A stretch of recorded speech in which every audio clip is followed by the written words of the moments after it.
If you use more than one Mac for your photography, Aperture 3 now makes it easier to manage your work by letting you split and merge libraries. To move part of an existing Aperture library to a different Mac, select the items that you want to export. Then choose File, Export, Project as New Library. Choose Consolidate Masters into Exported Library to gather all of the needed files, so your exported library will contain the master images. When you're done exporting, you can open it as a standalone library on another Mac. Then edit photos, add metadata, and create new books and albums using this new library. When you're done, you can easily import all of the changes back into your original library. Choose Import, Library Project, and select the changed library, and then click Import. A dialog box appears asking if you want to merge this library back into your original. Click Merge to sync the changes. Aperture's library merging feature also lets you combine several libraries into one. With the ability to split, merge, and sync libraries, Aperture lets you manage large collections of photos across multiple Macs.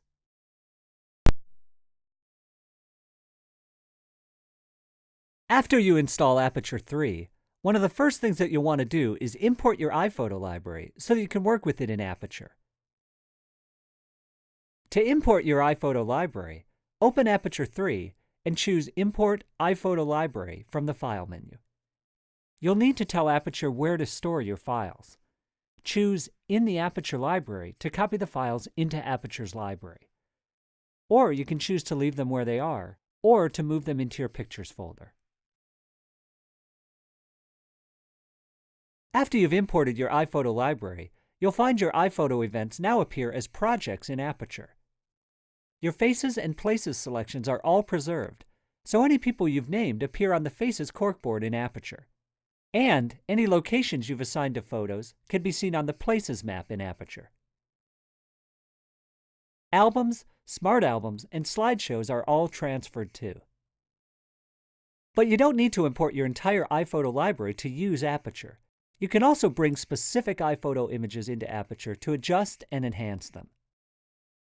To import select iPhoto images into Aperture, choose Import Show iPhoto Browser from the File menu. Then, drag individual photos, albums, or entire events from your iPhoto library to Aperture's Project panel for import.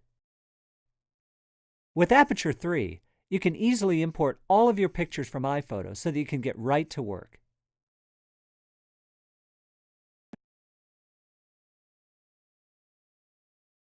The new Faces feature in Aperture 3 makes it easy to organize your photos by the people who are in them. To get started, click on the Faces icon in the source list to show the corkboard, your primary view for faces. If you haven't added any faces yet, click Show Unnamed Faces at the bottom of the screen to see the unnamed faces in your library. Then click on one of the face tiles and type in a name. As you type, Aperture may autocomplete any names that match people in your address book. Click Return to add that person to your corkboard. You can double-click their snapshot to find more photos of them. At the top of the screen, you'll see their photo, and at the bottom are other photos that Aperture thinks may also include that person. To confirm the suggestions, click the Confirm Faces button.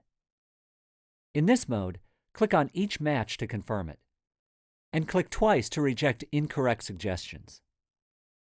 If you have a lot of faces to confirm, drag over multiple photos to confirm them all at once.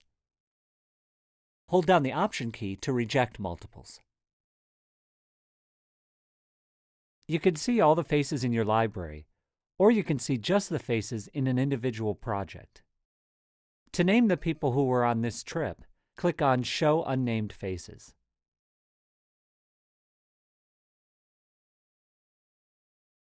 You can also add names while viewing your photos. Just click Name in the toolbar, and a name tag appears below each detected face. Then type in a name to add it. If no face is detected, click Add Missing Face to add it yourself. Faces in Aperture 3 makes it easy to find the people you're looking for in your photo library.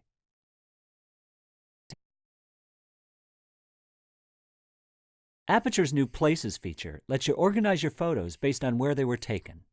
Places shows you where each photo was taken with an interactive map, and pins showing the location of each photo or group of photos. If you have photos that include GPS data, like pictures from your iPhone, Aperture puts them on the map automatically when you import them. Just click the button on any pin label to zoom the map. Aperture displays all the photos taken in that location. Whenever you click on a pin, you'll see the corresponding photos in the browser below. Or click on any photo, and Aperture shows it on the map. To get a better view of each location, you can switch from terrain view to a road map or satellite view. If a pin isn't in the right location, just click Move Pin and adjust it. If you have photos that don't include GPS info, it's easy to add it. Click the Places button in the toolbar to view the map, and search the map to zero in on a location. Then just drop the photos to the appropriate spot on the map. Aperture automatically adds the location info to your photos. When you're in Places view, you can see the locations for each individual project in your library. To see all of the places in your entire library, switch to Places in the Project Inspector. You can use the menus at the top of the map to jump directly to any country, state, province, city, or point of interest included in your map. With Places, working with GPS data is easier than ever. As your library gets bigger and bigger, Aperture 3 makes it easy to keep your images organized with ratings, color labels, keywords, and flags. To assign a rating, select an image and press a number key from 1 to 5. To remove a rating, press 0. If you have multiple images selected, they'll all receive the rating. To apply color labels, select a photo and then select a color from the metadata menu. In the browser, you can choose to display labels as a single dot in the basic metadata view or hide it altogether. Another great way to keep photos organized is with keywords. To add a keyword, click the Keyword button to open the heads-up display. Aperture includes a number of default keywords, but you can create your own as well. To add a new keyword to the list, click the plus button. Then just drag a keyword onto an image to apply it. You can also add keywords to an image by typing right into the Keywords field in the metadata panel.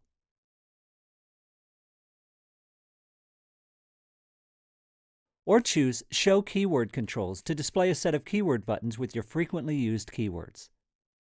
Then just click the buttons to add keywords to any photos. You can use flags to quickly mark a set of photos that you'd like to use for a particular purpose. To set a flag on a single photo, just click on the corner of the thumbnail in the browser. To flag multiple selected photos at once, choose Flag from the metadata menu. You can see all of your flagged photos at any time by clicking Flagged in the Library Inspector. This shows you all of your flagged photographs from all of your projects and albums. As your library grows, use the search filter to find pictures quickly using ratings, flags, color labels, text, and keywords, so that your images are always easy to find when you need them.